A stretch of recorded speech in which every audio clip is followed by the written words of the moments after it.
Shalom, pemirsa Kalam Kristus yang saya selalu kasih dan hormati di dalam Yesus Kristus Tuhan. Apa kabar? Saya berharap semua ada dalam pemeliharaan Tuhan yang indah dan ajaib. Haleluya. Saudara, malam ini special live streaming yang saya buat di studio Khmer Merah di Kalibata City, tentu Kalam Kristus maksudnya. Mengangkat satu tema spesial yang sepertinya tidak dibicarakan berabad-abad. Ini rahasia yang tersembunyi berabad-abad tentang Papua. Ini bahasa bombastis yang saya buat, tetapi ini betul karena ada narasumber spesial yang tiba-tiba ada di studio saya nih. Lalu kemudian kita ngobrol sana sini. Kenapa tidak kita angkat? Ini hal yang belum pernah dibicarakan di publik ini. Dan seluruh rakyat Indonesia termasuk seluruh rakyat Papua dari berbagai lapisan harus mengetahui kebenaran ini. Karena apa? Yesaya 32 ayat 17 bilang, di mana ada kebenaran, di situ akan tumbuh damai sejahtera. Dan akibat kebenaran ialah ketenangan dan ketentraman untuk selama-lamanya. Seandainya ayat ini dimasukkan kata negatif tidak, maka dia akan bunyi seperti ini. Di mana tidak ada kebenaran, di situ tidak akan tumbuh damai sejahtera. Dan akibat ketidakbenaran ialah ketidaktenangan dan ketidaktentraman untuk selama-lamanya. Itu sebabnya kenapa kita lihat Papua sampai sekarang tidak ada damai sejahtera, tidak ada ketenangan, tidak ada ketentraman masyarakat Papua di sana. Karena apa? Pengelolaan Papua itu penuh dengan misteri dan konspirasi. Kata orang, tanda tanya ini. Apakah betul ada konspirasi di sana? Ya, namun sebelumnya kita biarkan yang satu ini dulu lewat.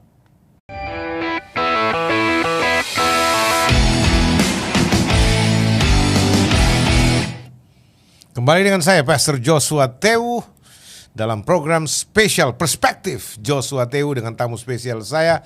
Kali ini seorang putra asli Papua, Papua Jack. Namanya Petrus Revasi Mika. Selamat malam, shalom, Pak Petrus. Pastor. Luar biasa. Apa kabar Pak Petrus? Baik. Pak Petrus, saya senang sekali karena Anda bisa mengalokasikan waktu ada di sini untuk kita berdiskusi. Dan ini sebenarnya spontanitas pemirsa. Saya tidak ada program untuk bicarakan tentang Papua, perihal Papua secara khusus ya. Kami sedang berbicara tentang bagaimana program pekerjaan Tuhan pelayanan nanti di Papua yang akan dilakukan ke depan ini, karena beliau adalah orang yang pernah belajar di tempat kita di Kalam Kristus ya. Ya Pak, itu tahun-tahun berapa Bapak masih ingat belajar di Kalam Kristus Pak? Awal tahun 2000 ya. Awal tahun 2000 ya. Sudah cukup lama. Cukup lama. Ya, tapi kenalan saya dengan pastor juga sudah sekian puluh tahun. Oke. Ya, Pak Petrus silakan sapa dulu pemirsa kita, pemirsa Kalam Kristus. Ya. Shalom, Kalam Kristus. Saya spesial diundang Pastor Joshua Tewu. Kami ngobrol-ngobrol hal lain yang tadi beliau singgung. Ya, lantas beliau juga tanya perkembangan situasi Papua. Dan saya mohon kepada beliau, Pastor, jika berkenan, coba mari kita bedah Papua, masa lalu, masa kini, dan masa yang akan datang. Dengan situasi, realitas yang terjadi di Papua sampai hari ini. Betul ini pemirsa, mantap. Makanya program ini spontan sebenarnya. Berbarengan dengan program kami di studio Kirbat baru yang sudah diluncurkan. Tetapi kemudian karena waktu beliau juga terbatas dan cukup sibuk antar kota beliau tempuh jalan, ini mobilitas beliau ini cukup tinggi sehingga kami manfaatkan waktu ini untuk berbincang-bincang. Lalu tim kreatif kami juga mengatakan ya sebaiknya mungkin bisa minta waktu untuk live saja sekalian atau bikin konten, tapi ternyata beliau lebih suka live. Biasanya orang live itu hanya orang pemberani yang live. Amin. Nah, luar biasa. Anda siap, Pak Petrus? Siap. Oh, puji Tuhan. Kalau bicara Papua kan seorang orang Papua. Orang Papua ya, iya dong. Ya. Saya bicara kebenaran, Pastor. Ya. Saya bicara kebenaran. Iya, karena kalau bicara ayat tadi yang saya sebut Yesaya 32 ayat 17, di mana ada kebenaran, di situ akan tumbuh damai sejahtera dan akibat kebenaran ialah ketenangan dan ketentraman untuk selama-lamanya. Pasti Pak Petrus juga merindukan tanah Papua. Itu ada damai sejahtera, ketenangan dan ketentraman. Itu hanya bisa dilakukan kalau ada kebenaran di sana, Pak. Betul. Tapi kalau tidak ada kebenaran, tidak mungkin ada damai sejahtera, ada ketenangan dan ketentraman. Semua orang yang hidup di Papua, baik orang asli Papua maupun non Papua yang datang hidup di Papua sebagai pegawai, sebagai tentara, sebagai polisi, sebagai pengusaha, sebagai bisnismen dan sebagai siapa saja. Itu. Ya. Makanya ini perlu ada kebenaran yang disingkapkan tentang situasi dan kondisi Papua saat ini. Bahkan sebelum dan sesudah saat ini, saudara-saudara. Karena kita bicara Papua ini bukan yang hari sekarang ini. Ya, Papua yang sekarang ini yang belum ada damai sejahtera, belum ada ketenangan dan belum ada ketentraman karena masih masuk daerah operasi militer itu. Masih status DOM. Papua masih status DOM, Pak. Kenyataan seperti itu. Baik zaman Orde Baru maupun hari ini. Saya kira sudah berakhir dengan Aceh sudah berakhir, tapi ternyata di Papua masih ada. Masih tetap DOM ya. Operasi militer yang terbesar juga di Papua ya. Itu sebabnya kita berbicara, pemirsa, bahwa ini hal sama sekali tidak punya orientasi untuk provokasi disintegrasi, sama sekali tidak.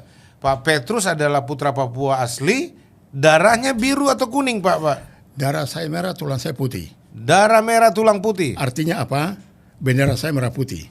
Merah putih, bukan bintang. Bukan bintang kejora, saya tidak. Berarti real cinta Indonesia. Yes, bukan masalah cinta, tetapi saya berbahagia di Republik Indonesia. Nah, jadi saya mau ulangi begini, Pastor.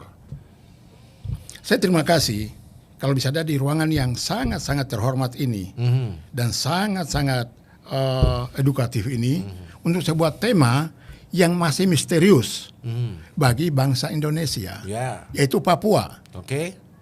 Jangan lihat Papua dari PPRA sampai hari ini, tapi lihat Papua sebelum BPUPKI zaman Soekarno dan teman-teman merumuskan konsep untuk Indonesia merdeka. Karena periode itu tahun 45 tidak ada orang Papua yang hadir dalam persekutuan BPUPKI dan PPKI. Ini post atau pasca kemerdekaan? Pasca. Tunggu dulu, jangan bicara itu. Karena ada berita yang saya dengar, itu ada sesuatu pra kemerdekaan yang Bapak mesti ceritakan. Nah, apa yang bisa Anda sebutkan? Kenapa, bagaimana ceritanya sampai orang-orang Papua itu bisa masuk di dalam kerangka atau semacam gerbong Indonesia merdeka? Apakah memang Papua sudah terintegrasi sebelum kemerdekaan dalam Indonesia? Ya, saya jawab. Begini, Republik Indonesia kita ini merdeka 17 Agustus 1945 de facto. De jure juga. De jure juga. Tetapi sampai hari ini pembangunan masih berjalan.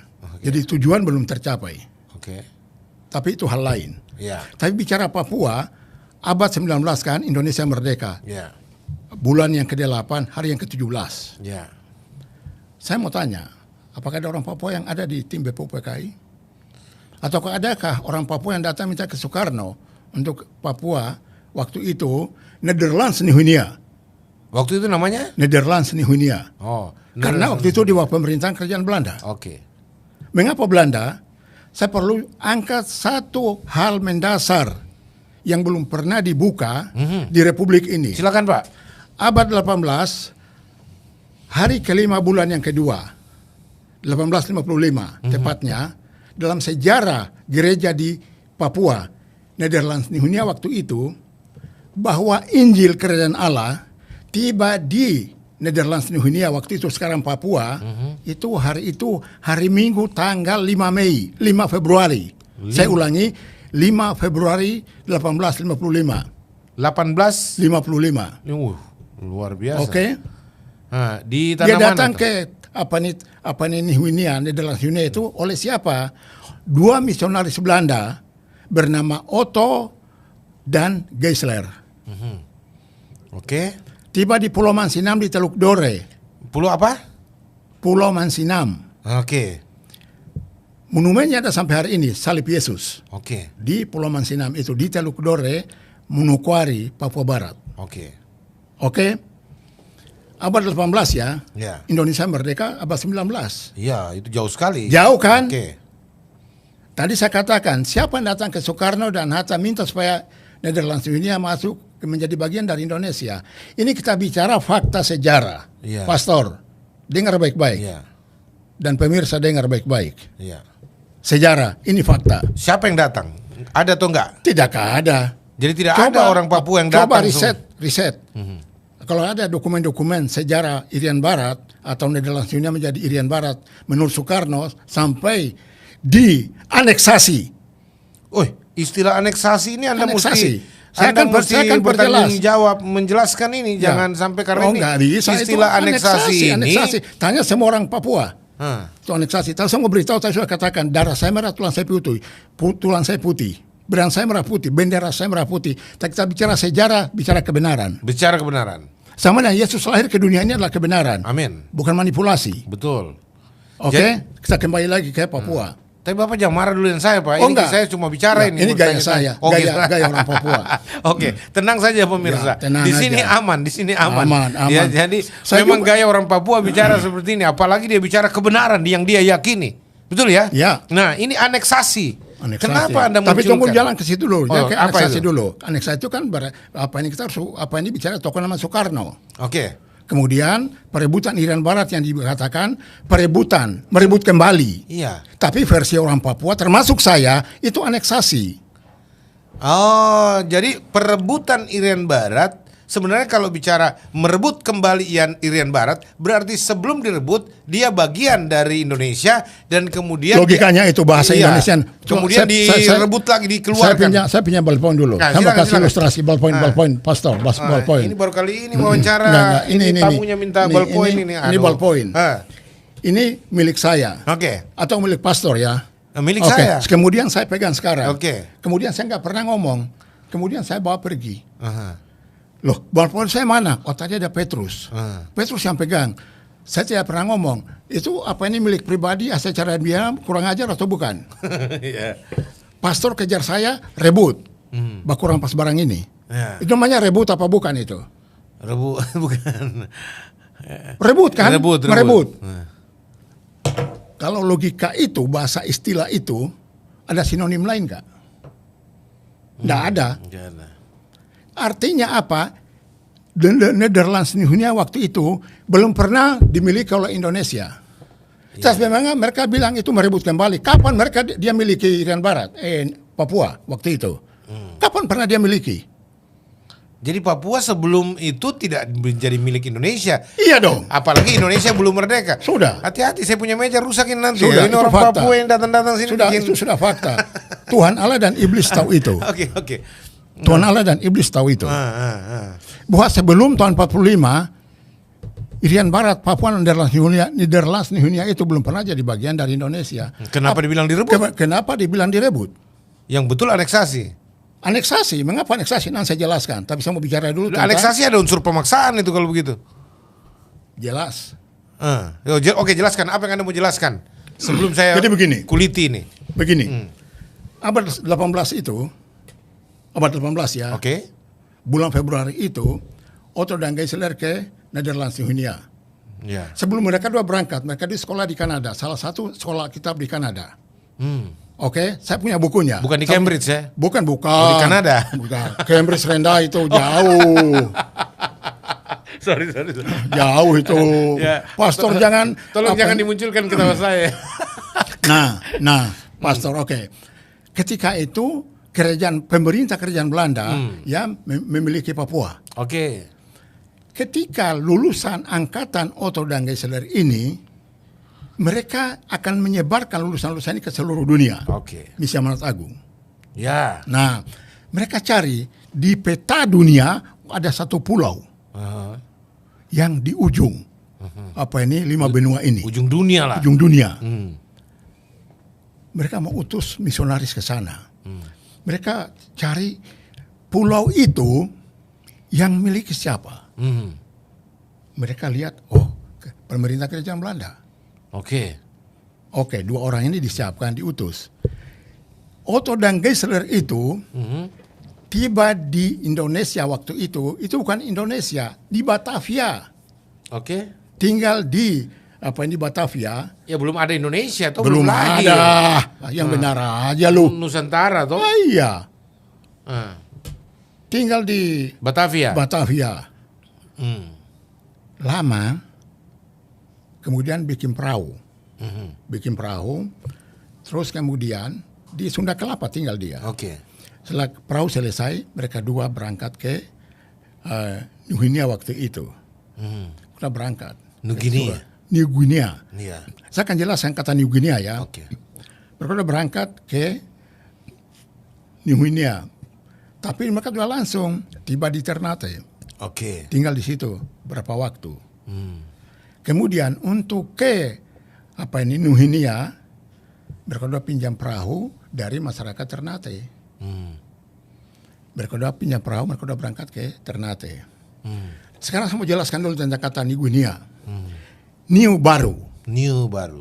Guinea itu sebuah daerah di Afrika Barat Daya. Guinea baru, artinya ya Guinea baru itu ketika seorang pedagang Spanyol berlayar sampai ke New Guinea di Ternate di Ambon, dia melihat kok ada pulau di sana. Di Maluku. Nah, dia bertemu manusia Papua, ini sepotong-sepotong dulu. Dia lihat kok manusia di sini seperti manusia di Afrika Barat Daya.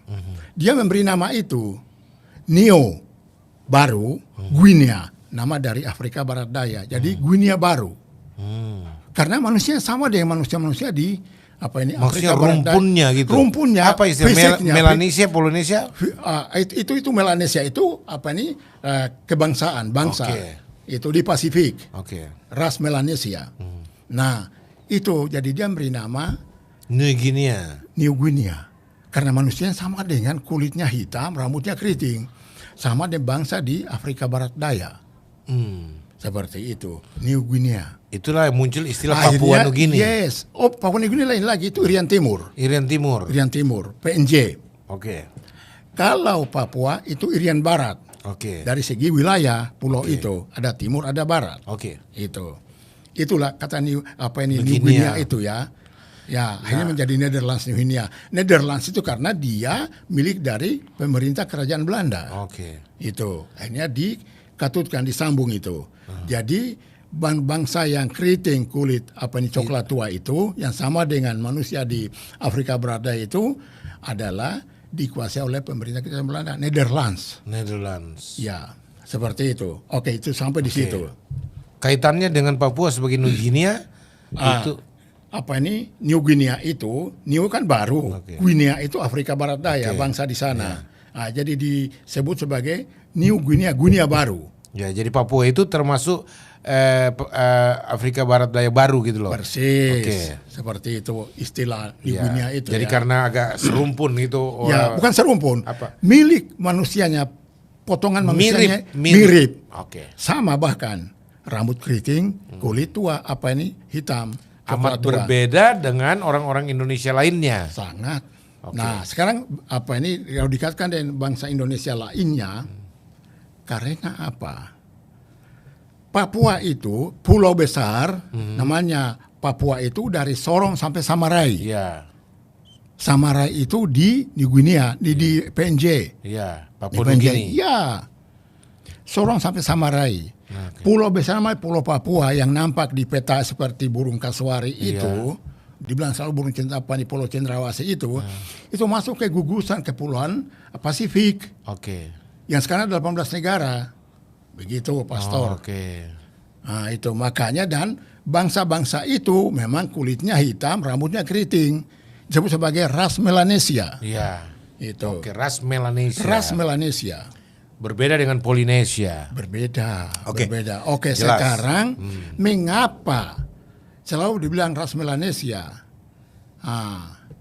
Kalau dikaitkan dengan Maluku, NTT, NTB, jelas beda. Oh, nggak sama. Sangat sama, bukan Melanesia dong.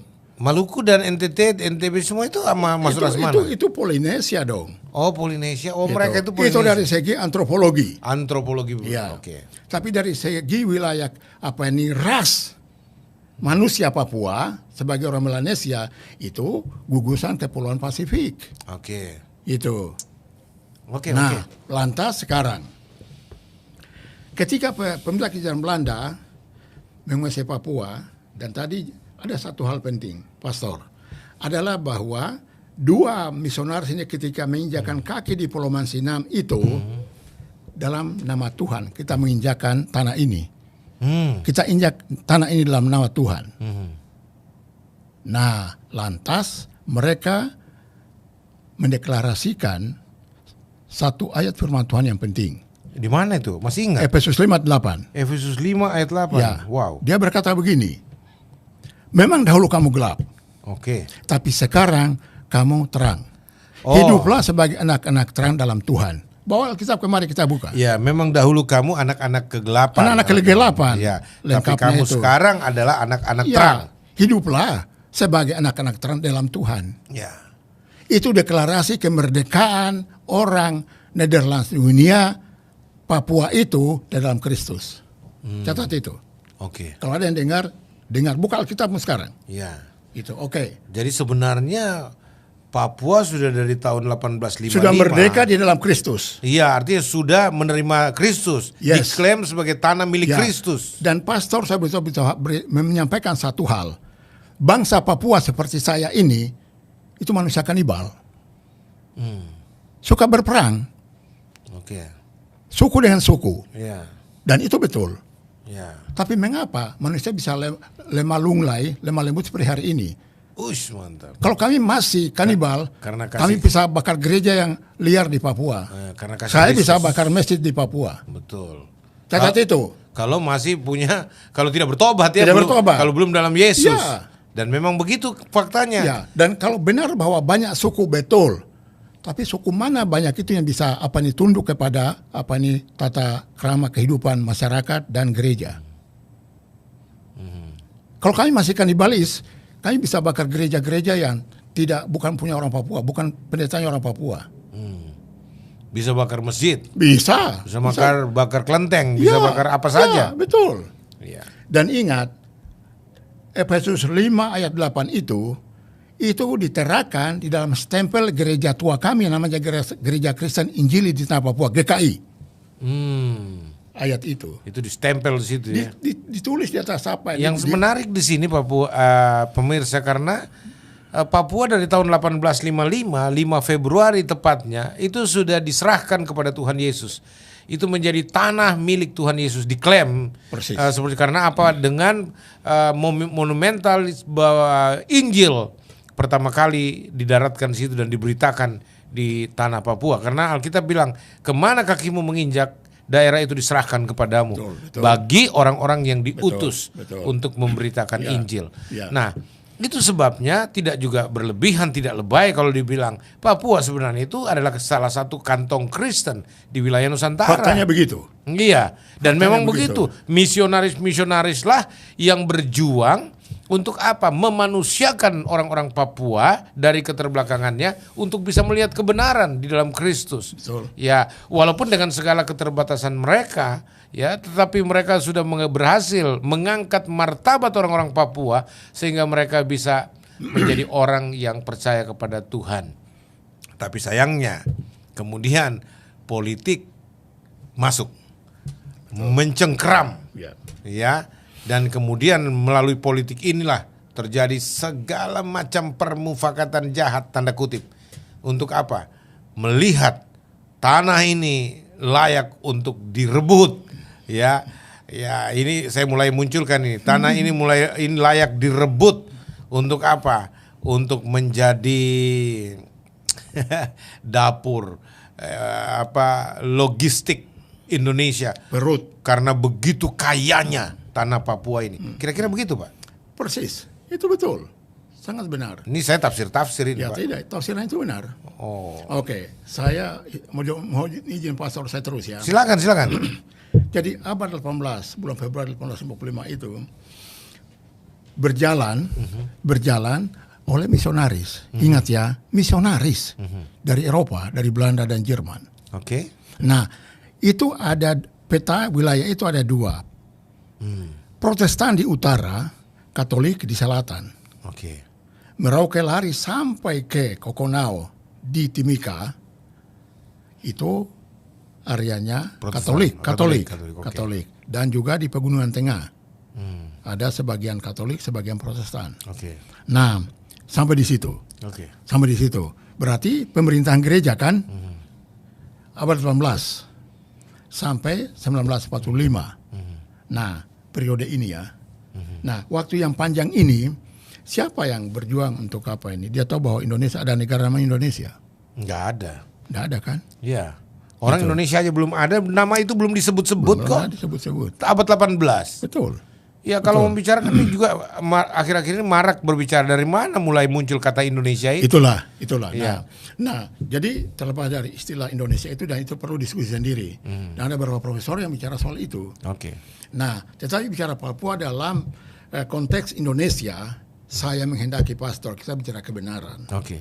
Di situ artinya kita bicara sejarah yang benar. Iya. Dan perasaan kami orang Papua. Iya. Apa perasaan kami? Kok ngotot aja terus sampai hari ini NKRI harga mati? NKRI harga Terus mati. apa masalahnya dengan Anda yang mengatakan cinta Indonesia kalau ada klaim begitu? Yes. NKRI Udah harga mati. 45 Pak mengatakan NKRI harga mati. Aha. Tidak ada. Tunjukkan ke saya. Ada istilah NKRI harga mati. Mohon izin saya ngomong ya. Ya. NKRI sudah mati harga. Catat pastor. NKRI sudah mati Sudah harga. mati harga. Walaupun tetap benderanya harga mati. Artinya Itu pengakuan kita bersama-sama. semboyannya maksudnya propagandanya. Tetapi untuk situasi politik yang selalu diteriakan orang, NKRI harga mati tidak bisa diganggu gugat. Oke. Tapi kalau saya mengatakan NKRI sudah mati harga, apa yang salah saya? Saya bisa buktikan. Apa itu? Timor Leste lepas. Di Aceh masih ada berkibar bendera GAM. PKI pernah porak-porandakan apa ini Pulau Jawa atau Indonesia. Karmusakar, Makassar. DITII, RMS. Orang masih persoalkan Pancasila. Harga matinya di mana? Pastor jawab, harga matinya di mana? Patut kita berdebat. Artinya nggak boleh dirubah lagi negara. Boleh, silakan aja, silakan. Itu kok konstruksi bangunan NKRI kan, negara. Iya. Dengan Negara kesatuan. Negara kesatuan. Nggak usah dirubah jadi negara serikat. Nggak boleh dirubah. Tapi Soekarno pernah jadi presiden Indonesia serikat loh. Republik Indonesia Serikat. Itu Iya. Soekarno presidennya. Makanya diumumkan setelah itu tidak boleh lagi ada kembali ke situ. 59. Ah. Itu persoalan besar loh itu. Ya udah 59 RIS. Iya. Gitu. Tapi kan orang sudah tidak boleh lagi ke sana gitu loh. Boleh ke sana lagi. Ya NKRI itu harga mati maksudnya Harga jangan mati. lagi rubah. Ya, tapi harga mati bagi saya itu masih dalam tanda petik. Kenapa, Pak? Iya. Papua bergejolak kan? Ya ini pertanyaan justru ini yang saya mau tanya. Iya. Kenapa Papua sampai sekarang masih bergolak? Nah, Apa oke. ada apa di Papua Ya, justru sebenarnya? itu jawabannya itu apa ini jelas. Iya. Ya. Anda kan ditampilkan untuk membuka rahasia. Betul. Kenapa Papua Ya, masih bergolak? Makanya tadi saya bilang ketika Insinyur Soekarno, saya hormati beliau ya, Insinyur Ya. Soekarno dan Dr. Anus Muhammad Hatta bicara soal Indonesia, saya mau tanya, Maramis dengan Latu Harhari itu, apakah mereka dua ngomong termasuk Indonesia? Tapi kalau saya bilang mewakili Indonesia Timur, yang kasih kuasa siapa? Yang kasih kuasa siapa mengatakan bahwa mewakili Indonesia Timur? Tolong buktikan dulu lah, baru kita bicara. Bukan masalah saya benci Indonesia, tidak. Sudah ngomong awal tadi, darah saya merah, darah Petrus Pasifika merah, tulang saya putih. Karena saya akan jelaskan betapa baiknya negara ini. Tapi mengapa Papua bermasalah? Itu. Apakah karena Anda merasa Papua didiskreditkan? Itu hal. Atau disepelekan? Tapi saya bicara sebagai orang Kristen sekarang. Ya. Nah, jadi bahwa saya bicara kebenaran. Artinya apa? Seperti tadi, oke, serang sudah sampai 1945. Oke, ada Latu Harhari, ada Maramis. mewakili Indonesia Timur. Kapan mereka dua pernah bicara soal Indonesia Timur, Papua ada di dalam? Untung kalau pernah pergi ke sana lagi. Untung nggak pernah ke sana. Itu di Makassar mereka bicara. Kok bisa mengatasnamakan Indonesia Timur? Iya kan? Oke. Akhirnya Indonesia merdeka ya. Siapa Sudah tahu merdeka. ada anak Papua memang yang diajak bicara. Tidak ada. Lalu kemudian mereka dikasih percaya jadi juru bicara untuk Indonesia Tengah dan Indonesia Timur. Bukalah dokumen-dokumen kalau ada di Arsip Nasional. Jadi setahu Anda, sepengetahuan Anda nih Pak Petrus, memang tidak pernah ada putra Papua yang dilibatkan dalam Tidak pembicaraan ada, di tidak. dalam panitia persiapan Tidak kemerdekaan ada. Indonesia atau BUPKKI. Pada Badan Usaha Persiapan Kemerdekaan Indonesia BPUPKI dan juga PPKI, Panitia Persiapan Kemerdekaan Indonesia. Jadi orang Papua. Kalau ada kan pasti disebut. Berarti kan tidak ada toh. Nah, buktinya apa? Akhirnya Soekarno bikin Trikora, Trikomando Rakyat tahun 63 bulan Mei. Apa bunyinya? Bubarkan negara boneka Papua, bubarkan negara boneka Papua buatan Belanda. Yang kedua, tancapkan merah putih di seluruh Irian Barat, tanah air Indonesia. Yang ketiga, mobilisasi umum merebut Irian Barat, tanah air Indonesia. Saya tidak tahu logika Soekarno seperti apa itu. Apakah itu kesepakatan di BPUPKI? Tidak pernah sejarah menulis itu. Tidak ada klausul di BUPKKI. Tidak ada. Lalu sekarang Saya tidak bisa menafsirkan. ya oke lah, sekarang sudah di dalam toh, artinya Ya, sudah di dalam. Papua sudah bagian Oke, dari sudah di Indonesia. dalam, sudah di dalam Apa dengan ruginya menurut Anda? jelas rugi. Ruginya apa? Ruginya begini, rugi politik. Rugi politik, jelaskan kenapa rugi Jelas, politik? rugi politik karena apa? Hak politik orang Papua tidak pernah dihargai. Sekarang saya mau beritahu satu fakta. Riset dari sebuah lembaga negara yang namanya LIPI. Ya, LIPI. Lembaga Ya, Ilmu Ilmu Pengetahuan Pengetahuan. Indonesia. Studi itu mereka cetak dalam sebuah buku namanya Papua Roadmap. Papua Roadmap. Ya, Isinya apa? isinya Intisarinya? tentang keadaan sebenarnya tentang Papua, bahwa Papua bermasalah. Soal pelanggaran HAM. Pelanggaran HAM, Apa hak lagi? dasar orang Papua, Hak dasar untuk orang berpolitik, Papua. hak orang Papua di atas tanah sendiri. Ya. Ada 4 hal yang dituntut. Itu dalam buku Papua, Papua Roadmap, Roadmap, yes. yang diterbitkan oleh LIPI. LIPI, riset oleh namanya Profesor Dr. Muridan, saya lupa namanya, sudah almarhum. Ya. Muridan Tapi- S. Wijoyo. Iya. Tapi tujuannya Menjelaskan kepada pemerintah Republik Iya. Indonesia bahwa ini loh di Papua ada masalah yang belum selesai. ya, supaya Papua menyelesaikan dengan baik. Negara menyelesaikan Iya. bersama Papua. Iya, negara menyelesaikan ya. Tapi Nah, ternyata ternyata persoalan ini itu bertumpuk pastor dari tahun 63 itu ketika Trikora sampai 69. Waktu itu masalah Papua kan menjadi masalah. Masalahnya apa? Soekarno turunkan apa ini perebutan Irian Barat tadi.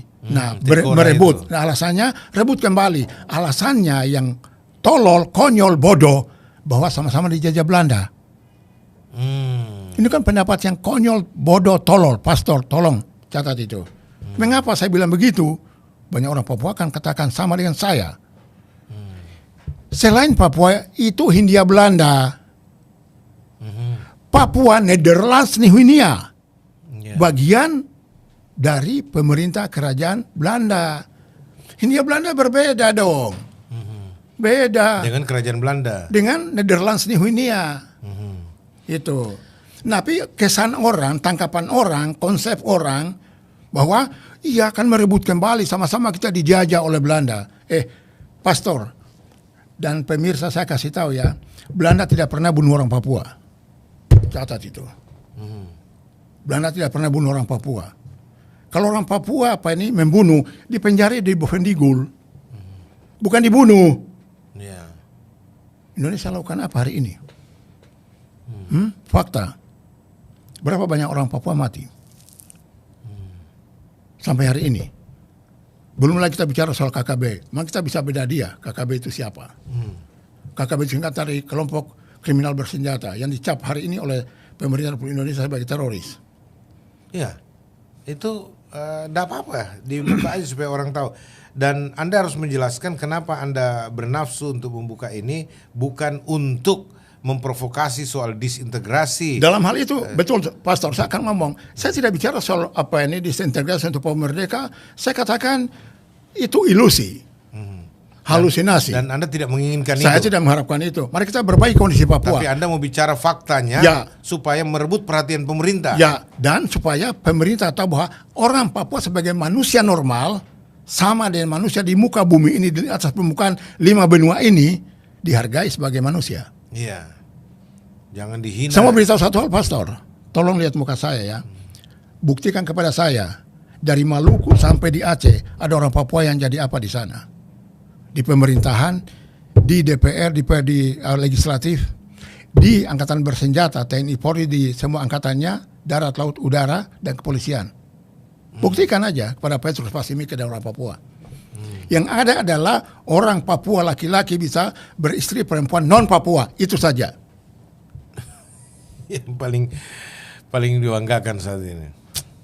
Selebihnya Papua itu diobok-obok. Orang jadi tentara dari Papua. Ini bukan rasis, bukan. Orang jadi polisi dari Papua, masuk Akpol, masuk di Magelang, di Akmil. Bahkan orang mewakili Papua di DPR RI zaman Irian Barat. Itu saya bicara lompat-lompat ini. Tetapi saya ingin menegaskan bahwa Indonesia merebut Irian Barat yang waktu di dalam Sinhunia. Alasannya apa? Hanya karena alasannya bahwa sama-sama dijajah Belanda kan? Oke. Padahal Papua tidak pernah dijajah Belanda. Banyak orang Papua cerdas, pandai di zaman pendidikan zaman Belanda. Jadi tolong dibedakan dengan Hindia Belanda ya. Tolong dibedakan. Itu. Nah, kadang sudah terjadi. Sudah terjadi apa maksudnya? Trikora dia sudah aneksasi. Saya akan pakai istilah apa ini predikat atau sebutan aneksasi. Bukan perebutan. Logika sudah saya gambarkan di ballpoint tadi ya. Itu aneksasi. Aneksasi dalam bahasa sederhana yang menurut Anda apa? Dirampas, direbut. Direbut dalam arti dipaksa masuk. Iya. Dipaksa menjadi bagian. Iya. Dipaksa. Tidak ada persepakatan dengan pemuka-pemuka Papua ketika itu? Tidak. Oke lah dari BPPKI dan PPKI sajalah. Kapan ada orang Papua yang diajak bicara sama-sama? Oke. Tahu-tahu. Tapi itu kan sudah berlalu, Pak. Sudah berlalu. Oke, berlalu. Tapi harus diakui itu sebagai sejarah, sebagai fakta. Karena Tuhan Allah dan Iblis juga tahu itu. Ya, oke. Artinya yang Anda tuntut sekarang dari pembukaan atau penyingkapan sejarah yang mungkin saja tidak banyak disingkapkan, ditutup-tutupi tanda kutip. Itu apa yang Anda harapkan? Saya minta. Saya bicara jujur. Jujur apa? Pihak Indonesia, pejabat negara, pejabat politik, MPR, DPR, DPD, dan semua partai politik dan bangsa ini dari Maluku sampai Aceh harus mengatakan bahwa memang ketika Republik ini merdeka, Papua, Irian Barat tidak masuk.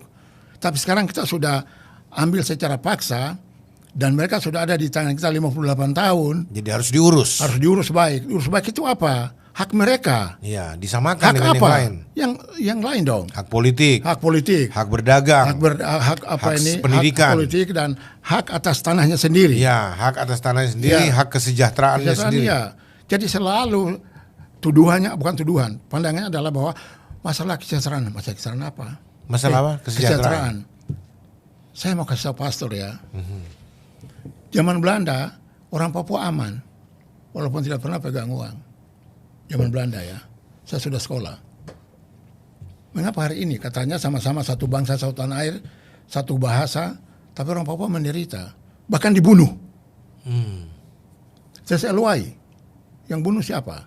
Aparat kan? Yeah. Kelikualik. Yang bunuh siapa? Aparat kan? Yang terbaru, pendeta Jenambani. Pendeta dari Gereja Kemah Injili Masehi Indonesia Kingmi. Yeremia Janambani, seorang pengurus gereja Katolik, ditembak mati. Satu bahasa tanah air. Apakah menurut mereka aparat Tuduhannya bahwa dia adalah pentolan dari KKB, apa itu KKB tadi? kelompok kriminal bersenjata. Itu istilah baru yang saya dengar dimunculkan setelah OPM. Persis. Ya, dulu kan OPM. Kongres Papua Merdeka itu sejarah. Cuma karena sudah tidak ada lagi suara-suara ingin merdeka. Ya, betul. Ya, ada KKB. Ya, KKB ini? Apa benar KKB itu mau bicara merdeka? Saya ingat waktu saya ada di beberapa tahun lalu ada di Tembagapura atau apa, pokoknya di Freeport, area Freeport. Ya, seperti di atas. Iya, dari Timika mau masuk ke Tembagapura itu kan bisa ada jalan darat atau apa itu pakai pesawat, tapi ada yang pakai itu Pak, yang dikawal. Iya. Ya, Betul. ini. Nah, Tadinya kita mau pikir coba lihat jalan darat melintasi daratan Papua kan? Iya, betul. Ya, tapi ternyata dilarang, nggak boleh. Itu karena lagi bahaya, lagi ini. Betul. Bawa mobilnya saja pakai anti peluru tuh Pak. Iya, betul. Seterusnya ya. Iya, betul. Saya ingat persis itu. Nah, itu saya pikir berarti Papua belum aman ini. Papua masih rawan. Dan itu sangat mengejutkan ya. Dan menurut Anda, apakah Papua sampai sekarang memang masih belum aman? Memang dibikin tidak aman. Pastor catat bahasa saya. Dibikin tidak memang aman. Dibikin tidak aman. Dan itu bukan baru. Jadi sejarah tidak aman itu berawal dari Manokwari. Ketika PVK itu adalah bukan tentara, tapi angkatan bersenjata yang dibentuk oleh pemerintah kerajaan Belanda yang berintikan semua orang asli Papua. Tokoh-tokohnya antara lain Permenas Peri Awom yang disebut sebagai tokoh OPM pertama. Itu tahun 60-an itu. Nah, yang satu lagi Obed Mandacan dan Lodwig Mandacan. Setrum Korem. Tokoh-tokoh itu OPM asli. Yang ketika pemerintah kerajaan Belanda detik-detik terakhir tahu bahwa Soekarno akan merebut Irian Barat, memanggil paksa Irian Barat, dia membentuk untuk embrio negara Nederlands Nihunia itu, negara Papua Merdeka itu. Ingat tadi ya, Soekarno punya pernyataan, bubarkan negara boneka Papua buatan Belanda. Tapi itu bisa kita diskusi lagi. Tapi Soekarno presiden loh ngomong negara boneka, negara tapi dia masih pakai istilah boneka, karena dia tahu. Nah, jadi sejak itu 63 situasi Indonesia sudah aneksasi Irian Barat. Apa ndak bisa kita coba mengembangkan pikiran positif dari maksud Soekarno, taruhlah menganeksasi demi kebaikan Papua sendiri kalau ada di Indonesia dibandingkan dia tetap ada di Hindia Belanda misalkan. Jangan Hindia Belanda atau Belanda. Jangan Hindia Belanda dan jangan Belanda. Kita sepakat Soekarno sudah mengambil Irian Barat. Saya setuju. Sekarang setujunya itu di Pepera 69 itu. Pepera 63 sampai 69. Itu yang disebut Act of Free Act Choice. of Choice, ya, Pepera penentuan pendapat rakyat. Penentuan pendapat rakyat 1969. Ya, antara 63 sampai 69 ada banyak persoalan. Oke. PKI di Madiun 65. Ya. Oke. Nah, Dwi Kora. Oke. Terus ada persoalan-persoalan lain bahwa ketika Indonesia merdeka sampai dengan aneksasi Irian Barat, ekonomi Indonesia bagus seperti apa, Pastor menjawab? Ya luntang-lantung. Orang makan bulgur loh. Jujur aja. Pilihan satu-satunya, suka tidak suka, ambil Irian Barat. Karena situ ada lumbung. Ya, di situ banyak makanan. Nah, ini berarti sudah pernah ada yang namanya istilah yang lain daripada act of free choice ini atau penentuan pendapat rakyat di tahun 1969 ini boleh dikata setara dengan referendum dong. Artinya pendapat rakyat di situ toh, rakyat Papua untuk menentukan bahwa mereka setuju dianeksasi atau diajak masuk bergabung. Ya, jadi cerita apa ini act of choice itu adalah rekayasa. Karena ketika menjadi masalah ya. Masalah ini Soekarno dengan Amerika, Belanda, ya mereka adakan pembicaraan. Supaya tidak jadi masalah, tolong bikin referendum. Tetapi manusia Papua tidak hadir dalam pembicaraan itu, hanya Amerika, Indonesia, dan Belanda. Tanpa mengikutkan orang Papua. Dari mana Anda tahu itu? Faktanya ada orang apa ini Papua. Jadi tidak ada satupun orang Papua dilibatkan tidak ada. Di tahun 1969 itu? Tidak ada. Hanya orang Papua. Saya sudah kelas 6 SD. Saya hadir di Nabire, di kota Nabire itu, ketika Pepera di Nabire. Saya hadir, Ortisan datang. Jadi orang-orang non Papua yang mengatasnamakan Papua. Pemerintah Indonesia, bukan orang non Papua. Pemerintah Indonesia, Soekarno. Dengan pemerintah Kerajaan Belanda. Menunya waktu itu ada Luns dan Kennedy, Presiden Amerika. Mereka skenariokan ini. Ada dokumen saya yang dikeluarkan oleh Kedutaan Besar Amerika di Jakarta tentang masa-masa menuju kepada Pepera itu. Dan itu di big up habis-habisan oleh Amerika. Kennedy waktu itu, Robert Kennedy. Dan itu juga menjadi pintu masuk untuk Freeport dibuka. Ya. Freeport itu tahun 67. Lebih duluan lagi. Lebih duluan. Nah, peneguhannya 69. Tidak ada peneguhan. Jadi Freeport itu tahun 67 itu dibicarakan tanpa melibatkan orang Papua juga. Jadi istilahnya adalah mas kawin. Mas kawin. Mas kawinnya siapa? Ya para dalang politik yang bermain. Para mas kawin untuk Indonesia, untuk Amerika. Jadi waktu itu awal-awalnya untuk penyerahan areal di Gesber di atas itu bukan orang suku Amugme Komoro, bukan. Itu orang di Jakarta. Itu menyerahkan areal 40 hektar awal. Dan pemerintah Indonesia zaman itu Soeharto hanya dapat 3,9, sekian persen saham. Pastor ingat ini ya. Berapa? 3,9, sekian persen. Makanya Pak Jokowi marah berjuang sampai dapat 51, sekian persen itu. Wow. Belum lama ini. Apa katanya Pak Pastor, dengar baik. Yang penting Irian Barat tidak lepas. Catat itu. Ingat itu. Sampai Yesus datang. Jadi biar 3% gak apa-apa. Gak apa-apa. Yang penting Irian Barat tidak lepas. Tapi bagaimana bisa menghidupi rakyat Papua? Bukan, Indonesia dapat saham 3, sekian iya, persen. 3,9%. Itu negara punya. Untuk negara Indonesia. Papua nggak dapat apa-apa. Nggak dapat apa-apa. Orang Papua. Orang Amugme Komoro yang punya tanah adat dapat. Oke. Itu. Ingat itu. Freeport itu menentukan posisi Irian Barat di Republik ini. Itu. Makanya penjelasannya tidak akan pernah selesai. Karena itu mas kawin Amerika untuk Amerika. Amerika kawin dengan siapa? Indonesia? Nah, kawin di Indonesia. Okay. Mas kawinnya itu. Oh, jadi sudah suami istri nih. Suami Amerika istri. dengan Indonesia. Udah, mas kawinnya istri. Papua, ya, Freeport. Menikahnya kapan? Nggak tahu bisluitnya mana, nggak jelas. Tapi mas kawinnya itu Freeport. Tapi kadrun-kadrun ini berteriak anti Amerika. Biar aja. Anti Amerika boleh, tapi jangan lupa ada yang dibangga-banggakan.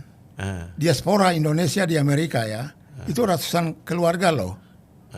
Diaspora Indonesia di Amerika dibangga-banggakan. Kenapa? Kalau ini kan harga mati, kenapa mau pergi hujan emas di negeri orang, hujan batu di negeri sendiri, ambil hujan batu di negeri sendiri. Ini kan harga mati kan? Aduh, jadi oke, taruhlah. Ini kan masa lalu Pak Petrus. Oke. Dan kita tahu sekarang Pak Jokowi, presiden kita terkasih ini sudah menunjukkan bukti nyatanya dia datang dan merombak Papua, membangun infrastruktur Papua, memperjuangkan Papua supaya mendapat hak 50% dengan Freeport-nya ini, dan infrastruktur jalan dibangun dan bla bla bla, banyak lagi prestasi. Walaupun sejak itu saya belum pernah ke Papua lagi, lihat apa yang terjadi. Ya dulu Papua saya masuk Sorong, saya masuk Biak, saya masuk Kaimana, terus saya masuk di Nabire berapa kali. Ya tapi itu Papua yang masih harga semen amat sangat mahal, 40.000. ya harga bensin masih sangat mahal, ya dan lain-lain sebagainya. Tapi setelah Pak Jokowi katanya sudah semuanya sama dengan penduduk Indonesia lainnya. Nah, bukankah hal itu diharapkan menyudahi lah rasa sakit hati orang Papua? Langit dan bumi. Kenapa? Kalau bicara harga BBM, Trans Papua jalannya, ini bicara perasaan, Pastor. Perasaan dan harga diri orang Papua. Ya. Awal-awal merebut Irian Barat itu, berapa korban manusia Papua? Anak-anak Papua yang hari ini berdemonstrasi di Presur adalah anak-anak yang lahir tahun 80-an, Pastor. Mereka di depan mata mereka orang tuanya dibantai. Kenapa sampai oleh begitu? militer? Nggak tahu. Jadi ada kebencian. Nah ini yang susah diobati nih, kalau kebencian jelas. Itu hanya Yesus yang bisa obati. Nah sekarang, Nah kalau Pastor mengatakan bahwa Pak Jokowi dia kayak Papua 14 kali. Tapi mengapa, saya baru balik bertanya, mengapa sekian puluh ribu TNI dikirim ke Papua dan polisi Brimob? Mengapa dia diam aja? Itu ilegal loh. dari mana bisa hukum ilegal? Ya ilegal, mana ada keputusan presiden dan disetujui DPR? Ada persoalan Untuk apa di Papua? Pengerahan tentara begitu banyak, puluhan ribu, ditambah dengan Brimob dan polisi. Ada darurat apa yang? Ada darurat apa? Tapi katanya masyarakat Papua terancam dengan gerakan KKM ini tadi. KKB sorry. Ya. Nah, berarti ini kan konspirasi. Sandiwara itu ini yang dibilang konspirasi. Yes, ada permufakatan jahat. Sudah masuk ke temanya kan? Ya. Konspirasi. Permufakatan jahat dari orang-orang tertentu yang bermain. Apakah salah saya mengatakan bahwa permainan Jakarta? Ya, yang mengendalikan Papua ya Jakarta. Apapun yang terjadi di sana kan di Jakarta. Ya, tapi kan apakah tidak ada sisi baiknya kita bisa melihat bahwa Jakarta memperjuangkan kesejahteraan Papua? Sejahtera apa? Sama balik bertanya, sejahtera apa? Kalau tentara banyak di situ, polisi banyak di Brimob, apa orang Papua sejahtera? Kalau di Papua terima banyak orang jadi pegawai, jadi anggota DPRD, bahkan jadi anggota DPR RI zaman Irian Barat sampai hari ini. Jadi tentara jadi dan polisi, ini, sementara tidak ada orang Papua di daerah lain di Indonesia ini. Apa itu sejahtera? Jangan bisa sejahtera dalam arti uang loh. Jangan bicara itu. Tidak penting untuk kami orang Papua. Jadi, kami harus diterima sebagai manusia di Republik, di dunia sebagai Tuhan terima kami. Itu pemirsa, mereka punya tuntutan sederhana saja. Dihargai sebagai manusia di negeri sendiri. Dan diberi kepercayaan juga mengelola tanah mereka sendiri dan menikmati hasil tanah mereka sendiri. Kalau Aceh ada partai politik, mengapa Papua tidak? Ya karena itu takutnya ada organisasi Papua Merdeka. Itu terlalu berlebihan. Padahal di Aceh juga ada gerakan Aceh Merdeka, GAM. Mengapa bendera GAM boleh berkibar di Aceh? Saya tanya, Pastor, tolong jawab. Kan sudah tidak boleh, GAM sudah di. Tapi benderanya berkibar loh. Masa? Sampai hari ini. Sejak perjanjian Helsinki. Saya nggak tahu. Saya sudah lama. Kalau bisa tinggalkan dunia politik. Beliau yang terhormat Haji Dr. Andus Yusuf Kala dan Hamid Awaludin bisa menyelesaikan masalah Aceh dengan baik di Helsinki. Mengapa Papua tidak? Apa karena Papua itu daerah Kristen? Dibiarkan biar aja mati semua. Maaf saja saya harus ngomong. Ya nggak tahu. Saya justru bertanya-tanya ini. Bahkan sekarang ini gerakan Islamisasi Papua sebegitu masif. Di Papua itu banyak gereja liar, pendeta liar, orang Kristen liar ada di Papua. Ada banyak manusia liar beragama termasuk Islam ada di sana. Ada uskup liar, pastor liar ada di Papua. Kenapa Anda bilang liar? Liar, bebas di sana. Persamaan kata dari liarnya bebas. Tapi orang Papua Seenaknya. sendiri tidak diizinkan. Tidak menghargai, bukan diizinkan, tidak menghargai. Oh, tidak menghargai orang Papua. Memang Yesus itu bukan apa ini orang non Papua. Yesus itu orang Yahudi loh, orang Ibrani. Apa memang orang Papua, gereja di Papua ini menyembah siapa? Jawab dulu. Menyembah Yesus. Ya, Bahkan tapi gereja menyelamatkan bukan. Kalau sudah menyelamatkan, di Papua ada banyak gereja, GKI. Dan gereja-gereja yang banyak digembalakan orang asli Papua. Kenapa mereka datang bikin gereja sendiri lagi? Bahkan bawa sinode dari luar, kecuali yang asli Papua. Oke, saya misalnya suatu ketika jadi apa ini? Gembala gereja Immanuel, Jemaat Yesus Kristus.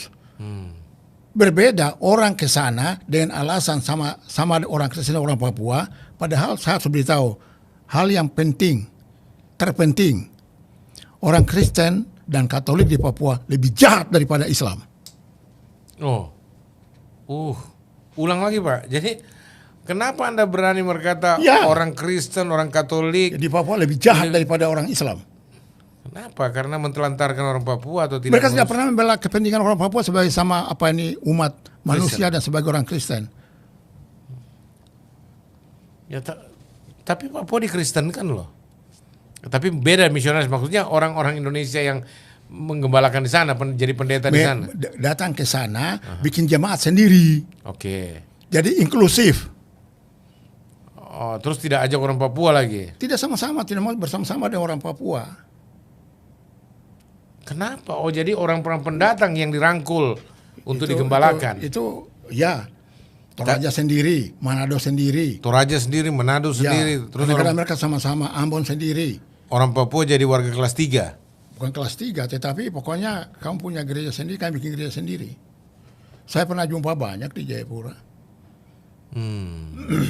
Saya pernah masuk satu gereja di Sentani, itu jalan Tes LY, itu GPDI. Saya masuk, orang Papuanya itu saya dengan salah satu kepala bank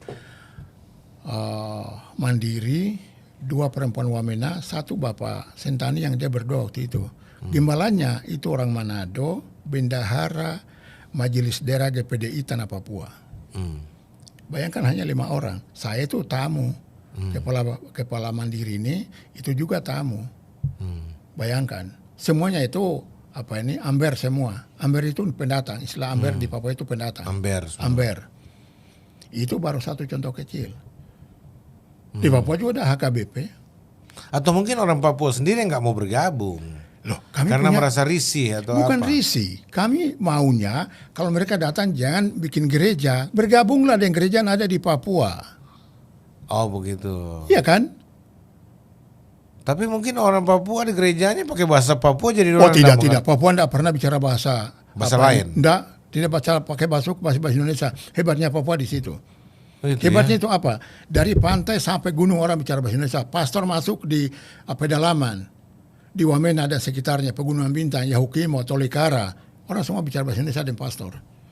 Gitu ya? Di Paniai, Inarotali, Wagete, Monamani, Intan Jaya. Orang bicara bahasa Indonesia. Berarti berlebih Indonesia Papua dong daripada suku-suku lain di Indonesia. Karena kalau masuk di Jawa, bahasa Jawa dihajar di situ. Kami masuk orang Papua berbahasa Indonesia jauh lebih baik dari manusia Indonesia. Karena kami sejak lahir sudah bicara bahasa Melayu zaman Belanda. Nah ini pemerintah mesti perhatikan ini dong. Jadi kekecewaan itu pastor itu dilampiaskan, diambil oleh orang lain dalam perjalanan sejarah tadi. OPM di Manokwari itu akhirnya dibina juga zaman Orde Baru yang namanya DOM itu. Oh itu sudah jadi proyek dong, proyek militer jadinya. Itu jawabannya. Nah sekarang saya mau bicara KKB hari ini. Oke. Karena kita punya waktu hampir habis. Ya. KKB itu singkatan dari kelompok kriminal bersenjata. Akhirnya oleh pemerintah untuk perkembangan tahun 2019 kemari dibilang itu kelompok teroris. Mengada-ada semua. Kenapa bisa diklaim teroris? Ya itu tanya aja kayak Mahfud MD, Menko Polhukam RI. Apakah sebegitu membahayakan menurut Anda? Anda tahu orang KKB itu gimana? Enggak. Saya mau beritahu, ada 2 momentum yang membuat saya bertanya. Ternyata KKB itu KKB buatan. Yang pertama, ditembak matinya seorang perwira bintang 1, anak Bali. Yang kedua, pernyataan juru bicara TPNOPM di Papua bahwa pernyataan Beni Wenda di Oxford, Inggris, dia deklarasikan kemerdekaan Papua, dia mengatakan itu tidak sah kalau tidak disampaikan di tanah Papua. Berarti mau bilang Papua merdeka, di mana korelasi TPNOPM, KKB dengan Beni Wenda dan selusin manusia Papua yang ada di luar negeri? Tidak ada kan? Kok di sana dia kutuk? Tapi tiap hari mereka bunuh orang, tentara, polisi. Mereka bakar fasilitas masyarakat, fasilitas sosial, fasilitas umum dibakar, sampai tenaga kesehatan juga dihantam. Itu ada datanya, ada faktanya gitu. Faktanya ada. Nah, jadi fakta ini membuat kami orang Papua ini jadi bertanya. Akhirnya kesimpulan awamnya, sudah itu bikinan TNI Polri itu kasih tinggal sudah. Nah, kenapa pertanyaannya sekarang? Kok TNI Polri kok tidak mampu untuk memadam itu KKB? Berapa banyak sih KKB kalau intelijen tahu? Iya kan? Mengapa bisa dimatikan dari akarnya? Tapi dengan sekian ribu aparat TNI Polri BRIMOB diturunkan ke Papua.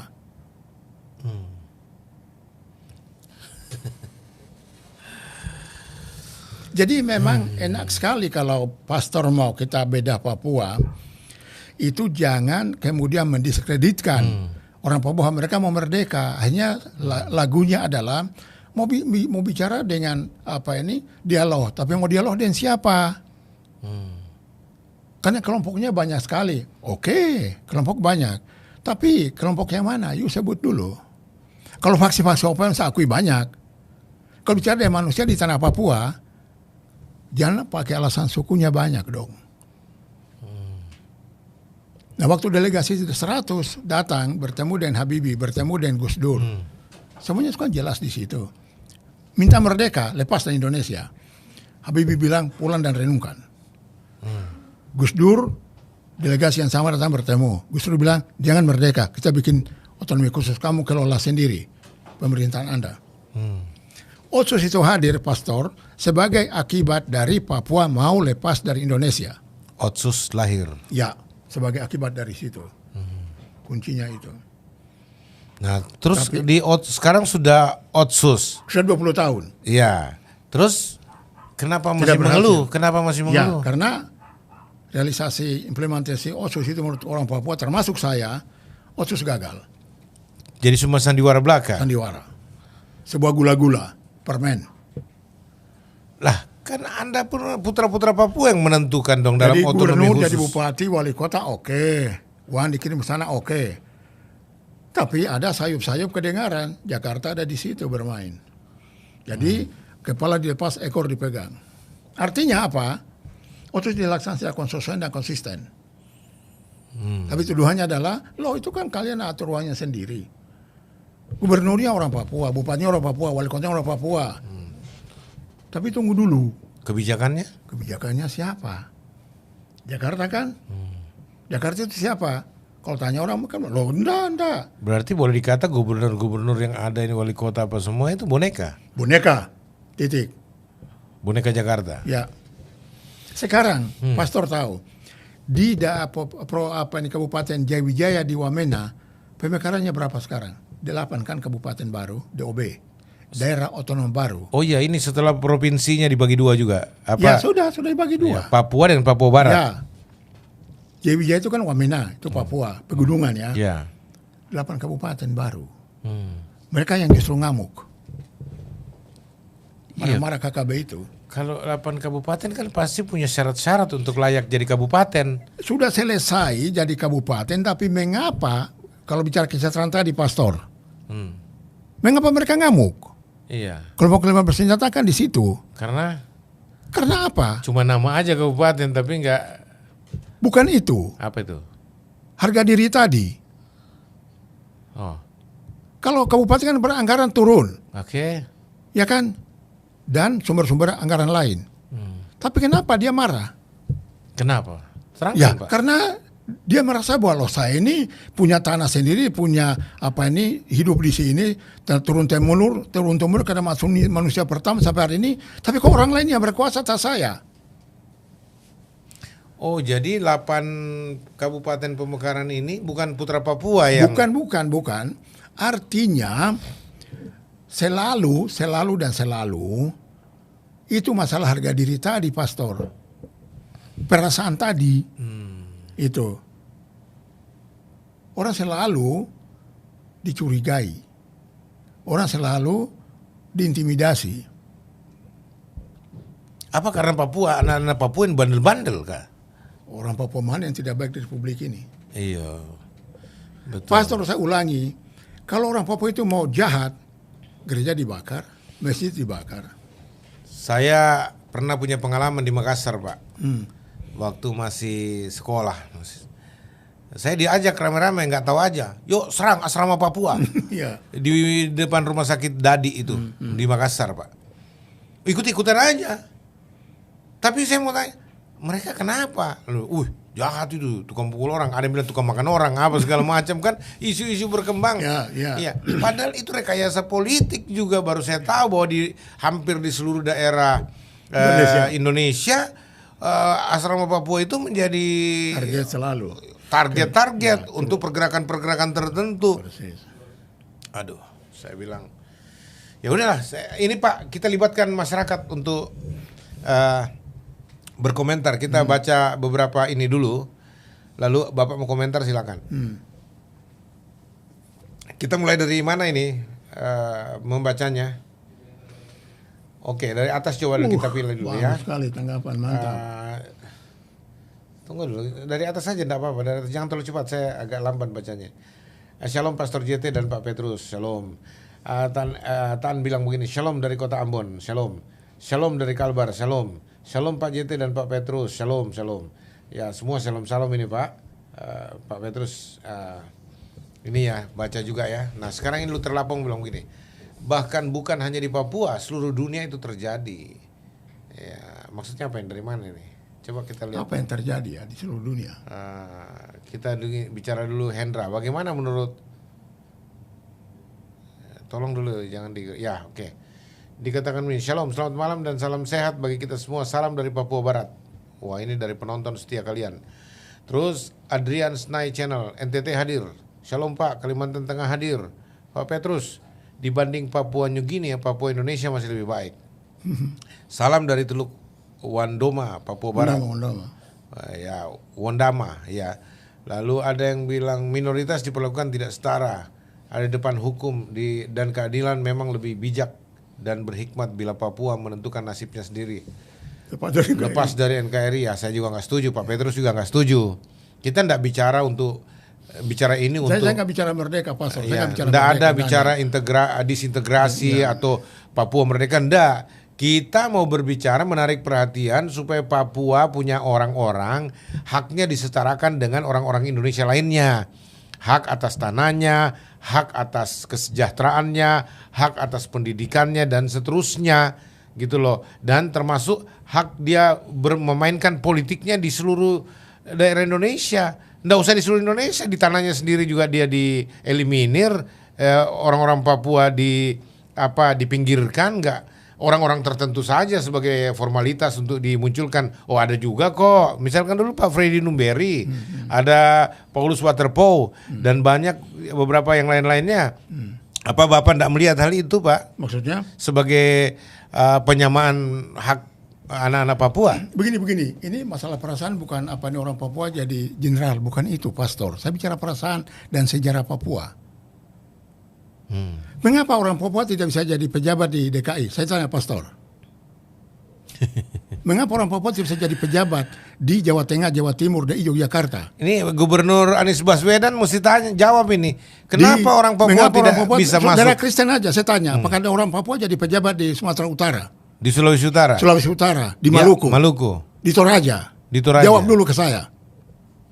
Survei. Apa ada kepala dinas?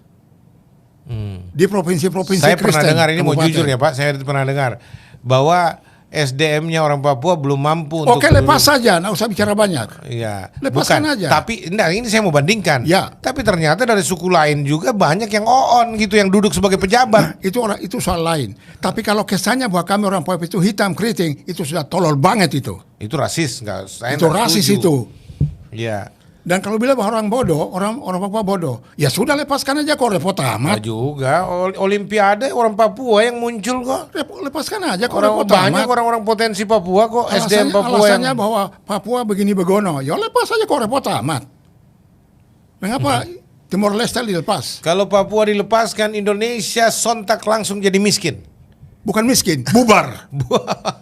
Oh ya, gitu ya.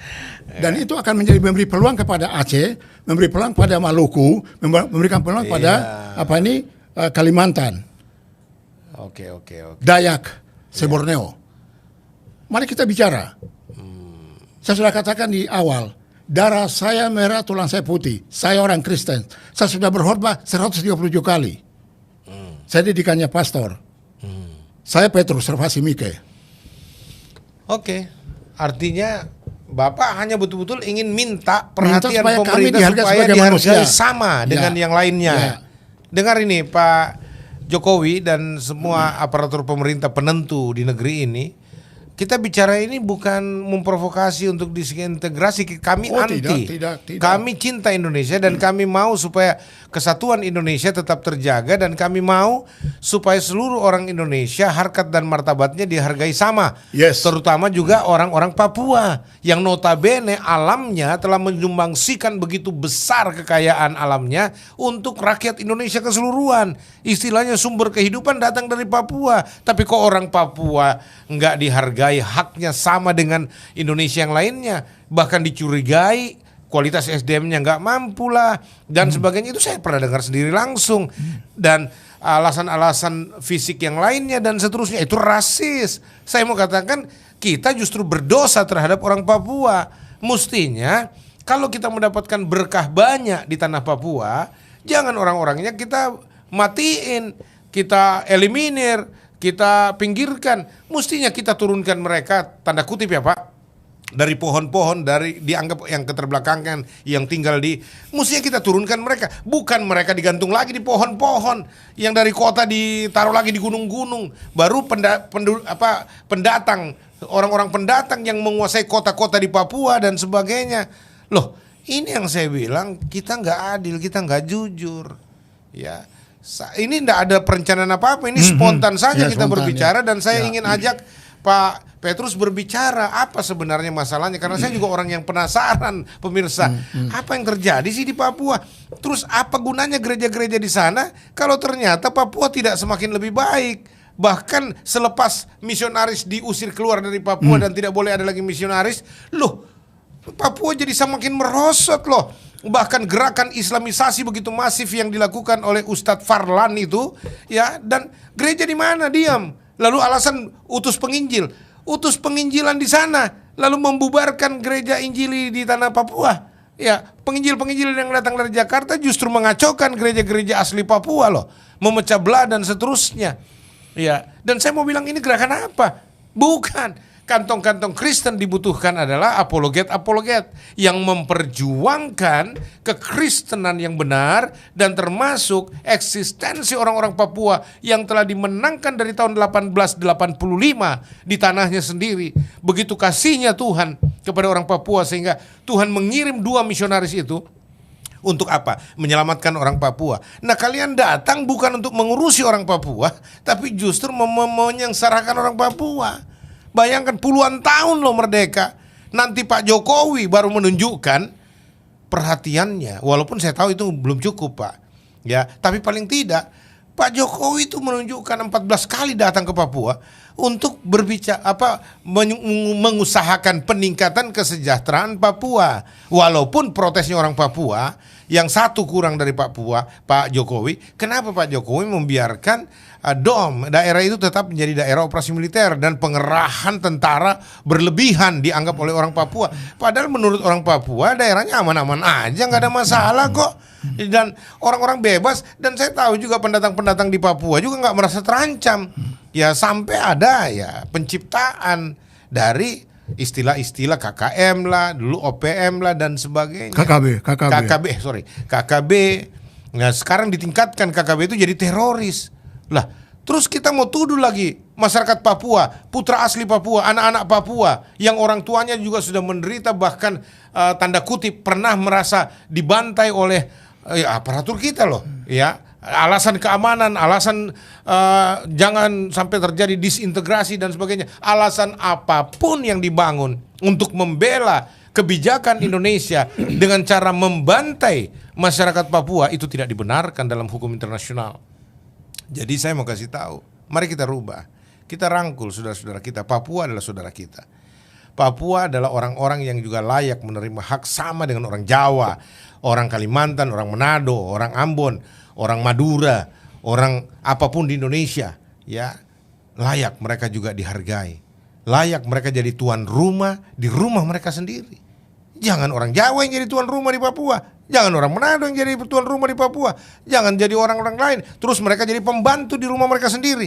Ini bagaimana? Mereka jadi warga kelas 3, bahkan warga kelas 4 di rumah mereka sendiri, di negeri mereka sendiri. Yang jadi warga nomor 1 orang Jawa, orang Manado, orang Ambon, orang Aceh dan lain sebagainya, orang Batak jadi warga kelas 1 di sana. Sedangkan orang Papua jadi warga kelas 3, bahkan warga kelas 4, warga terpinggirkan. Apa kita adil? Saya mau tanya, apakah ini Kristiani kalau Anda Kristen? Kenapa nggak dilibatkan mereka? Alasan ketidakmampuan, sombong kita sok tahu. Kalau bilang SDM-nya Papua dibawa, waduh, saya buktikan di berbagai pemerintahan, di Pemprov apa, banyak orang OON jadi pejabat di sana, banyak orang anjlok IQ-nya, goblok-goblok juga tulis aja mengetik salah-salah. Ini Pemprov loh, DKI Barometer Indonesia. Tapi banyak juga aparatur-aparatur kecamatan, desa salah-salah bikin ketik nama KTP aja salah, bahkan agama salah dan sebagainya dan sebagainya. Saya mau tanya, kualitas apa? Apakah Anda lebih berkualitas dari orang Papua? Nonsense itu. Saya mau jawab dulu. Ini dikatakan penonton setia kalian kasih jempol banyak ini Pak. 12 jempol mewakili 12 murid Tuhan. Sugeng Jeff serupa dengan anak yang sudah dewasa sudah sepatutnya berdikari, membangun rumah tangganya sendiri dengan pasangan hidupnya, entah dengan kesusahan untuk sementara waktu. Amin. Setuju, betul. Setuju, ya. Cynthia, memang Pulau Papua itu dulunya tidak langsung menjadi milik Nusantara secara administrasi. Kalau rumpun pulau di Nusantara, iya memang benar, tapi tidak serta-merta langsung jadi milik Indonesia ketika itu, betul. Amin. Papua free, Belanda tidak pernah bunuh orang Papua. Dena Sanggunao bilang begitu. Hahaha, Papua lelaki beristri pendatang laris manis. Ini Dena. Terus penonton sedih bilang, itu fakta Pak. Nah, Cat bilang begini, seandainya ada pengusaha asli Papua yang berperan di Indonesia. Oh, ya, Luther Lampong, solusinya bagaimana maka? Kakak, ya sebenarnya sudah boleh diterapkan regulasi proteksi perdagangan untuk pribumi di Papua. Ya, ada yang usul begitu, Pak.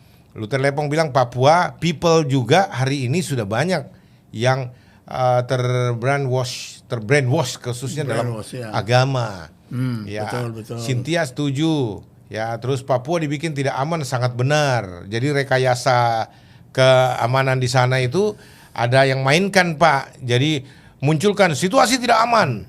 Ya, kerahkan itu, gelontorkan dana. Ini kan politisasi transaksi juga. Aku sendiri sejarah yang baru kali ini saya pernah dengar.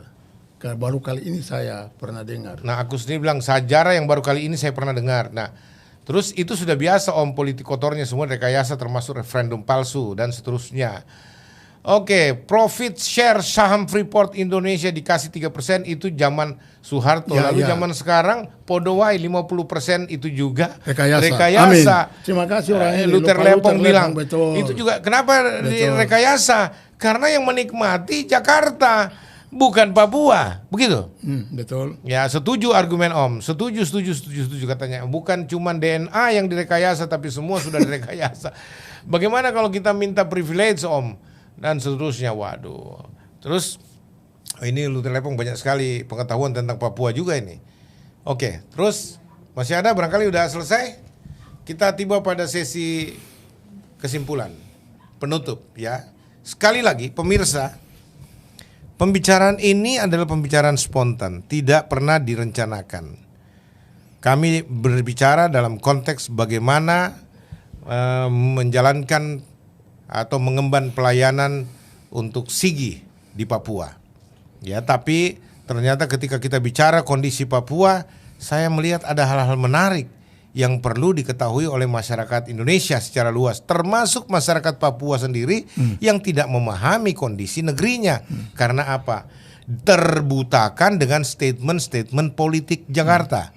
Kira-kira begitu ya Pak? Betul. Sehingga saya tanya, apa beliau mau nggak kita bahas secara ringan diskusi-diskusi begini untuk menyumbangsihkan, untuk mengedukasi masyarakat Indonesia, ya, dan beliau setuju sekali.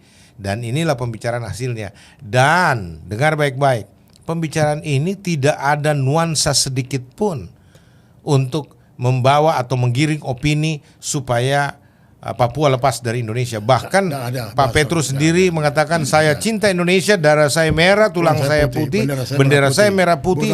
Bukan bintang kejora. Dan bukan bintang kejora benderanya. Bahkan beliau protes bintang kejora. Beliau tidak mau ikut-ikutan dengan pergerakan bintang kejora. Dengan segelintir orang Papua saja yang karena sakit hatinya, ya, mereka minta merdeka. Kita mengerti rasa sakit hatinya, tapi solusinya bukan minta merdeka. Ya. Menurut Pak Petrus ini bahwa solusi untuk orang Papua bukan merdeka. Belum tentu mereka merdeka, mereka bisa lebih sejahtera, gitu loh. Amin. Tetapi kita minta persamaan hak. Ya, orang Papua supaya bisa dipersamakan haknya. Mereka juga bisa berkompetisi dan memerintah dan tidak dieliminir dalam percaturan politik, dalam kekuasaan dibagi rata. Putra-putra Papua banyak yang SDM-nya keren-keren. Saya tahu orang-orang Papua pintar-pintar, cerdas-cerdas, IQ-nya luar biasa. Bohong itu, hoax kalau mengatakan SDM Papua itu di bawah rata-rata sehingga tidak layak duduk di pemerintahan, tidak layak duduk di provinsi-provinsi, pemprov-pemprov berbagai kota di Indonesia. Itu bohong besar, ya. Nah, itu sebabnya pemerintah dengar ini sebagai suara nurani. Ya, oke. Sudah selesai barangkali Pak Petrus, closing statement. Ada yang mau disampaikan closing statement? Silakan. Ya, Pastor, saya terima kasih bahwa saya bisa diajak bicara. Jadi kalau mau supaya sebentar Pak, sebelum ini ada bagus ini dari Jaya Lim dengan Castle Queen. Setuju orang Papua harus dihargai dan disayangi. Kasih yang menutupi dosa. Terus Castle Queen bilang begini, tanah Papua itu tambang kekayaan yang luar biasa. Makanya diadakan pembodohan dan diskriminasi. Karena kalau mereka diperlakukan baik, maka harta kekayaan Papua gak bisa dirampas. Ya, wow, begitu ya Castle Queen ya. Jadi Pastor, ya, terakhir saja. Saya hanya satu saja untuk mau penyelesaian itu, mari kita duduk bicara. Karena kelompok Papua ini ada 3. Orang Papua di tanah Papua, orang Papua di luar Papua di Indonesia, dan orang Papua di luar negeri. Jadi Papua ada di Papua orang sendiri. Orang Papua di tanah Papua dan orang Papua di luar Papua di Indonesia, dan orang Papua di luar negeri. Cari aja teorinya. Kalau tidak bisa menyelesaikan sampai Yesus datang, Pastor, percaya apa yang Petrus Ravasimika katakan, Papua tidak akan pernah selesai di Republik dan Indonesia akan sakit gigi terus. Karena ini bicara manusia, Pastor. Iya. Bicara manusia. Kasihan banyak. Paling yang dilakukan adalah genocide. Iya. Pembunuhan hangusan. Saya dengar juga banyak. Apa bahkan namanya? pembumian urusan apa yang sebuah etnik. Dan itu masalah. Ingat ya, Indonesia tidak menguasai dunia, tapi dunia dikuasai oleh Indonesia. Hah? Ulang Pak. Indonesia tidak menguasai dunia. Indonesia dikuasai oleh dunia. Artinya bahwa negara Indonesia bukan satu-satunya negara di dunia. Ingat itu. Dan di pihak lain Indonesia ini boneka Amerika. Boneka Amerika. Indonesia adalah boneka Amerika. Bapak kenapa berani bicara begitu? Ya. Kalau Amerika setuju Papua merdeka sudah selesai. Jadi ingat tadi, Freeport itu adalah mas kawin untuk apa ini Amerika. Saya bertanggung jawab, Pastor. Terima kasih untuk pertemuan ini. Oke. Dan saya berharap Pak Jokowi, ada yang memberitahu Pak Jokowi supaya Pak Jokowi jangan hanya pasang aksi ke Papua melulu. Sudah 14 kali apa yang dia buat. Justru militer turun banyak sekali, puluhan ribu dengan brimob ke Papua. Tujuannya apa? Apa sih ada pemberontakan perang apa di Papua? Puluhan ribu Puluhan, pergerakan. 10 ribu tentara ada di Papua. Dengan alasan menjaga keamanan dan untuk apa ini hukum. Hukum apa di sana? Hukum itu milik apa ini polisi? Bukan tentara. Oke. Itu. Jadi artinya apa? Papua harus diselesaikan kalau Indonesia tidak kehilangan muka di mata dunia. Oke. Satu, apa yang Anda tuntut secara artinya yang aplikatif lah, yang praktis, misalkan hak apa? Silakan Pak.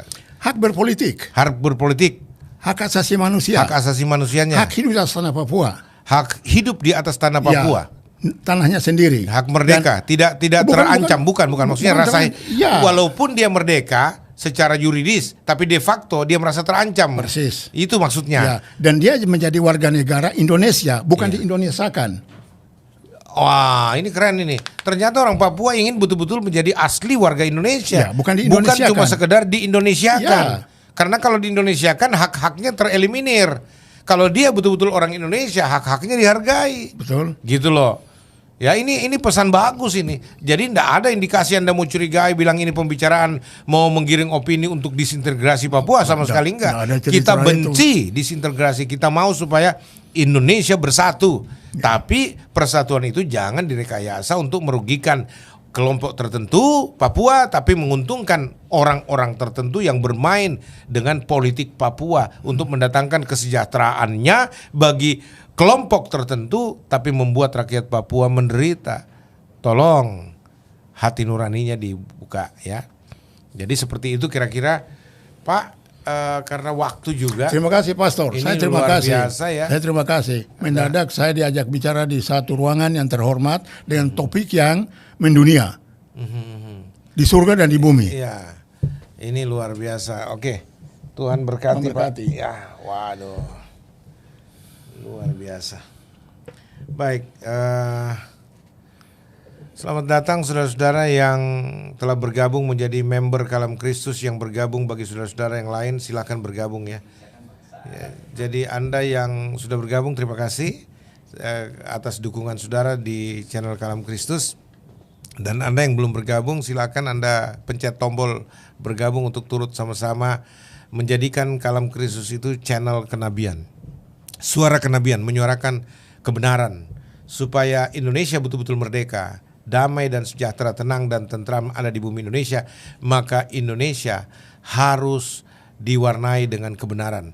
Apa artinya? Pengelolaan pemerintahan harus benar. Kebenaran harus menjadi roh dalam pemerintahan Indonesia. Jangan ketidakbenaran, ketidakadilan, ketidakjujuran. Nah, karena di mana ada kebenaran di situ akan tumbuh damai sejahtera, dan akibat kebenaran ialah ketenangan dan ketentraman untuk selama-lamanya.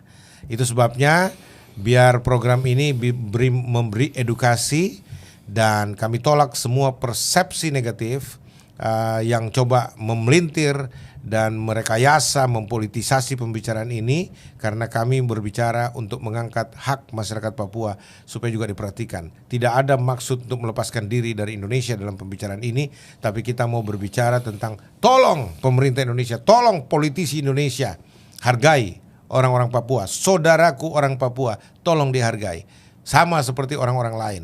Ya, jangan menghina dari sisi rasialisnya, jangan menghina dari sisi SDM-nya, karena mereka juga orang-orang pintar, umat ciptaan Tuhan sendiri.